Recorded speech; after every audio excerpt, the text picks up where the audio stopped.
مختلف جگہوں پر ان کا تذکرہ اس لیے کیا گیا کہ لوگ اس سے عبرت پکڑیں۔ علامہ قرطبی رحمت اللہ علیہ فرماتے ہیں، یوسف علیہ السلام کے قصے کو ایک جگہ اور باقی انبیاء کے قصوں کو علیحدہ بیان کرنے کی ایک حکمت یہ بھی ہے کہ مخالف پر حجت قائم ہو جائے کہ وہ نہ مکرر کلام لا سکتے ہیں اور نہ ہی قصہ یوسف علیہ السلام کی طرح اکٹھا کلام لا سکتے ہیں۔ مطلب یہ کہ بلاغت کی ہر قسم میں دشمن پر حجت قائم ہو سکے۔ اللہ تعالی کلام کو مکرر اور غیر مکرر لا کر قرآن کا اعجاز بیان کرنا چاہتے ہیں کہ اللہ چاہیں تو ایک قصے کو ایک ہی جگہ بیان کر دیں، چاہیں تو مختلف جگہوں پر بیان کر دیں۔ کوئی یہ نہ کہہ سکے کہ دیکھو قرآن میں یہ قصہ علیحدہ علیحدہ بیان ہوا ہے، میں اس کو ایک جگہ بیان کر سکتا ہوں، یا اس کے برعکس یہ نہ کہہ سکے کہ قرآن میں تو یہ قصہ ایک ہی جگہ بیان ہوا ہے، میں اس کو الگ الگ کر کے بیان کر سکتا ہوں۔ اب ہم اس قصے کا آغاز کرتے ہیں اور اسی طرح کرتے ہیں جس طرح اس کا آغاز اللہ رب العزت نے کیا ہے۔ شروع اللہ کے نام سے جو بڑا مہربان نہایت رحم والا ہے۔ الف لام را، یہ روشن کتاب کی آیتیں ہیں۔ یقیناً ہم نے اس کتاب کو عربی قرآن بنا کر نازل فرمایا ہے تاکہ تم سمجھ سکو۔ ہم آپ کے سامنے بہترین بیان پیش کرتے ہیں اس قرآن سے جو ہم نے آپ کی جانب وحی کے ذریعے نازل کیا ہے، اور یقیناً آپ اس سے پہلے بے خبروں میں سے تھے۔ قصہ در اصل ایک خبر کے بعد دوسری خبر اور اطلاع در اطلاع کو کہتے ہیں، اس لیے ارشاد باری تعالی ہے، ہم آپ پر بہترین قصے بیان کرتے ہیں۔ اور یقیناً آپ اس سے پہلے بے خبروں میں سے تھے۔ غفلت سے مراد یہاں اللہ کے ذکر سے غفلت نہیں، بلکہ اس کا مطلب یہ ہے کہ نزول قرآن سے پہلے آپ ان قصص سے واقف نہیں تھے۔ اللہ تعالیٰ سورہ یوسف آیت 4 اور 5 میں فرماتے ہیں، جب یوسف نے اپنے باپ سے ذکر کیا کہ ابا جی، میں نے 11 ستاروں اور سورج چاند کو خواب میں دیکھا ہے کہ وہ سب مجھے سجدہ کر رہے ہیں، یعقوب نے کہا، پیارے بچے، اپنے اس خواب کا ذکر اپنے بھائیوں سے نہ کرنا، ایسا نہ ہو کہ وہ تیرے ساتھ کوئی فریب کاری کرے، شیطان تو انسان کا کھلا دشمن ہے۔ رؤیا سے مراد وہ خواب ہے جس کو انسان نیند کی حالت میں دیکھے، اور رؤیت سے مراد وہ حقیقت ہے جس کو انسان حالت بیداری میں اپنی آنکھوں سے دیکھے۔ تو یوسف علیہ السلام نے خواب میں دیکھا کہ 11 ستارے اور سورج اور چاند انہیں سجدہ کر رہے ہیں۔ یعقوب علیہ السلام خواب کی حقیقت کو جان گئے، اگرچہ آپ خوابوں کی تعبیر نہیں بتاتے تھے، لیکن انہیں علم ہو گیا کہ اس میں یوسف علیہ السلام کی تکریم ہے، اور انہیں یہ بھی علم تھا کہ یوسف علیہ السلام کے بھائی ان سے حسد کرتے ہیں، اسی لیے انہوں نے یوسف علیہ السلام سے کہا کہ اپنے بھائیوں کو یہ خواب نہ سنانا۔ یوسف علیہ السلام کے 11 بھائی تھے، بنیامین ان کے سگے بھائی تھے، باقی 6 ایک ماں سے اور 4 2 لونڈیوں سے تھے۔ حقیقی بھائی ان سے حسد نہیں کرتا تھا، وہ عمر میں ان سے چھوٹا تھا، باقی سب ان سے حسد کرتے تھے، اور اس حسد کی وجہ یہ تھی کہ یعقوب علیہ السلام ان سے والہانہ محبت کرتے تھے۔ اسی طرح بنیامین سے بھی انہیں بہت لگاؤ تھا، مطلب یہ کہ ان دونوں سے انہیں زیادہ محبت تھی، اور محبت میں کمی بیشی کوئی بری چیز نہیں، البتہ نبی کریم صلی اللہ علیہ وسلم نے فرمایا، ان میں عدل سے ضرور کام لیں۔ غرض یعقوب علیہ السلام کو ان دونوں سے زیادہ محبت تھی، ان کا دل ان کی طرف زیادہ مائل تھا، یہاں تک کہ لمحہ بھر بھی انہیں نظروں سے اوجھل نہیں کرتے تھے۔ یوسف علیہ السلام کے بھائی جب کھیل کے لیے نکلتے تو یعقوب علیہ السلام فرماتے، یوسف کو یہیں چھوڑ دو، گویا ہر وقت ان کا پہرا دیتے تھے۔ اللہ تعالیٰ سورہ یوسف آیت 6 میں فرماتے ہیں، اور اسی طرح تجھے تیرا پروردگار برگزیدہ کرے گا، اور تجھے معاملہ فہمی یعنی خوابوں کی تعبیر بھی سکھائے گا، اور اپنی نعمت تجھے بھرپور عطا فرمائے گا، اور یعقوب کے گھر والوں کو بھی، جیسے کہ اس نے اس سے پہلے تیرے دادا اور پردادا یعنی ابراہیم و اسحاق کو بھی بھرپور اپنی نعمت دی۔ یقیناً تیرا رب بہت بڑے علم والا اور زبردست حکمت والا ہے۔ یعنی آپ کو منتخب کر لیا اور تمام بھائیوں سے آپ کو چن لیا، اور یعقوب علیہ السلام کے سارے بیٹوں سے آپ کا انتخاب کیا، اور اس دور کے لوگوں میں سے آپ کو نبوت دینے کا ارادہ کیا۔ مزید یہ کہ وہ لوگوں کو خوابوں کی تعبیر بھی بتاتے تھے، اور آیت میں جس نعمت کا ذکر ہے اس سے مراد نبوت کی نعمت ہے، اور یہ قصہ اللہ تعالیٰ نے نصیحت کے لیے ذکر کیا ہے۔ اللہ تعالیٰ سورہ یوسف آیت 7 اور 8 میں فرماتے ہیں، یقیناً یوسف اور اس کے بھائیوں میں دریافت کرنے والوں کے لیے بڑی بڑی نشانیاں ہیں، جبکہ انہوں نے کہا کہ یوسف اور اس کا بھائی بنسبت ہمارے باپ کو بہت زیادہ پیارا ہے، حالانکہ ہم طاقتور جماعت ہیں، کوئی شک نہیں کہ ہمارے ابا سری غلطی میں ہے۔ کہا جاتا ہے کہ یہودیوں نے نبی کریم صلی اللہ علیہ وسلم سے یوسف علیہ السلام کے قصے کے متعلق سوال کیا تو یہ مکمل سورت انہیں قصہ سنانے کے لیے نازل ہوئی، جبکہ بنی اسرائیل کو یہ مکمل قصہ معلوم نہ تھا، اور جو معلوم تھا وہ بھی تحریف شدہ تھا۔ قرآن ان کی اس تحریف کو واضح کرنے کے لیے بھی نازل ہوا، اور جو بھی بنی اسرائیل کا شخص یا کوئی اور اس کے متعلق پوچھے گا اس کے لیے عبرتیں اور نصیحتیں ہیں۔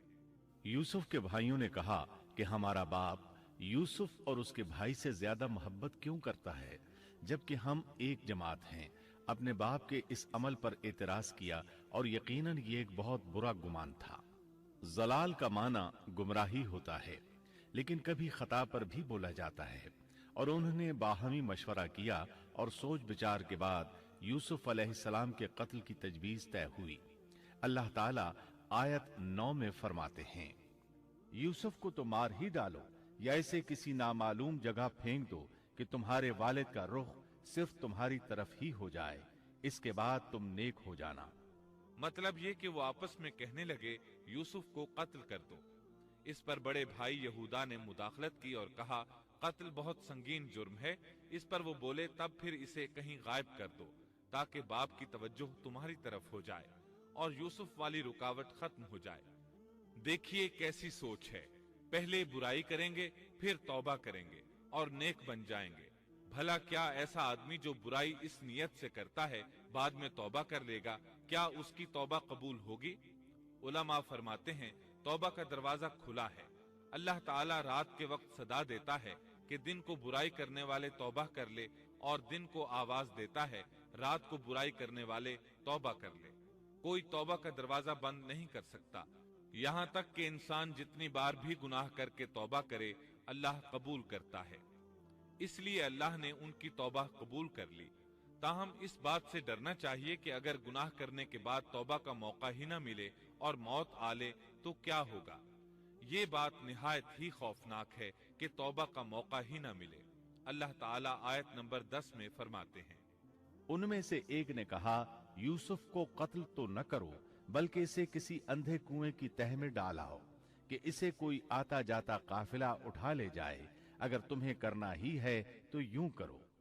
یہودا نے انہیں قتل سے روکا اور کہا قواسم کے راستے میں اموقی نام کا کنواں ہے، اسے اس میں ڈال دو، کوئی گزرتا ہوا قافلہ اسے اٹھا لے جائے گا، اس سے نجات ہی پانا چاہتے ہو تو یہ کام کرو۔ سب نے اس بات سے اتفاق کیا۔ اب اپنے باپ کے پاس گئے، باپ سے انہوں نے جو کہا آیت 11 اور 12 میں آتا ہے، انہوں نے کہا ابا آخر آپ یوسف کے بارے میں ہم پر اعتبار کیوں نہیں کرتے؟ ہم تو اس کے خیر خواہ ہیں، کل آپ ضرور اسے ہمارے ساتھ بھیج دیجئے کہ خوب کھائے پیے اور کھیلے، اور اس کی حفاظت کے ہم ذمہ دار ہیں۔ یعقوب علیہ السلام نے ان کی بات کے جواب میں جو کچھ کہا آیت نمبر 13 اور 14 میں اس کا ذکر موجود ہے۔ یعقوب نے کہا اسے تمہارا لے جانا مجھے تو سخت صدمہ دے گا، اور مجھے یہ بھی کھٹکا لگا رہے گا کہ تمہاری غفلت میں اسے بھیڑیا کھا جائے۔ انہوں نے جواب دیا کہ ہم جیسی زوراور جماعت کی موجودگی میں بھی اگر اسے بھیڑیا کھا جائے تو ہم بالکل نکمے ہی ہوئے۔ وہاں بھیڑیے کثرت سے تھے، اس لیے یعقوب علیہ السلام ڈرتے تھے۔ بیٹوں کے بار بار اصرار پر یعقوب علیہ السلام یوسف علیہ السلام کو ان کے ساتھ بھیجنے پر رضامند ہو گئے۔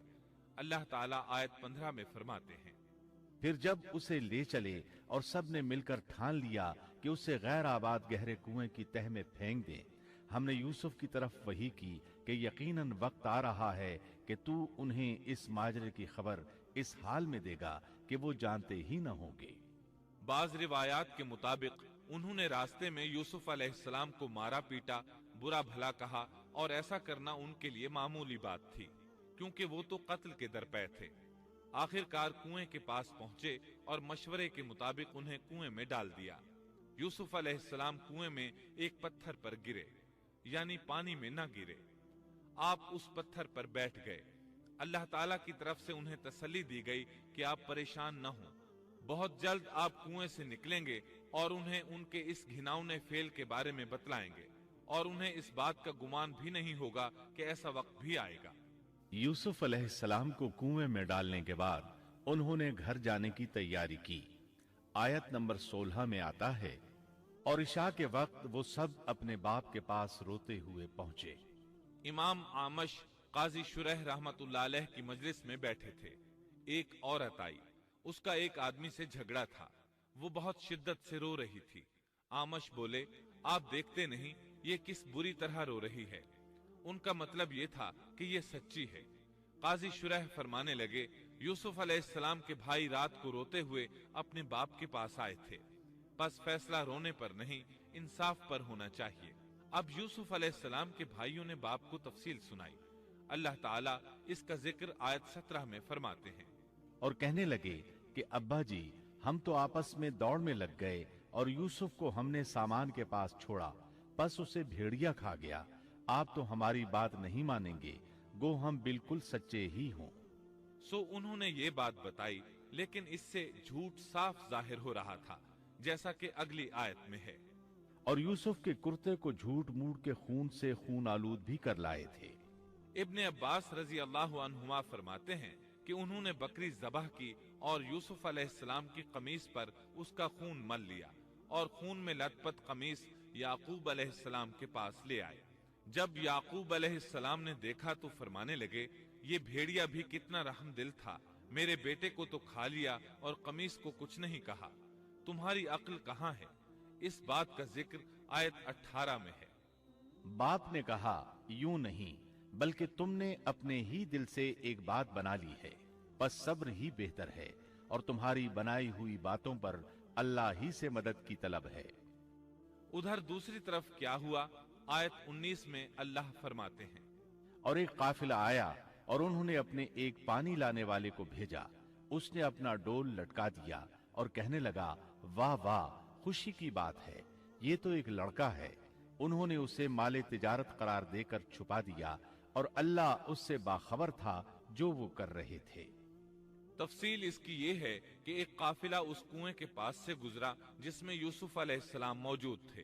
انہوں نے پانی کی تلاش میں ایک خادم کو بھیجا، وہ کنویں تک پہنچا، اس نے کنویں میں ڈول لٹکایا، یوسف علیہ السلام اس ڈول میں بیٹھ گئے۔ خادم نے ڈول نکالا تو اس میں ایک خوبصورت بچے کو دیکھا، مارے خوشی کے وہ پکار اٹھا، یہاں ایک لڑکا ہے۔ اس زمانے میں غلاموں اور لونڈیوں کی تجارت ہوتی تھی، انہیں خوف محسوس ہوا کہ کہیں یہ لڑکا ان سے چھن نہ جائے۔ اس خوف کے پیش نظر انہوں نے یوسف علیہ السلام کو چھپا لیا۔ انہوں نے یہ بھی سوچا کہ شاید یہ بھاگا ہوا غلام ہے، اگر اس کا مالک آ گیا تو وہ اسے لے جائے گا۔ یہ قافلہ مدائن سے مصر جا رہا تھا۔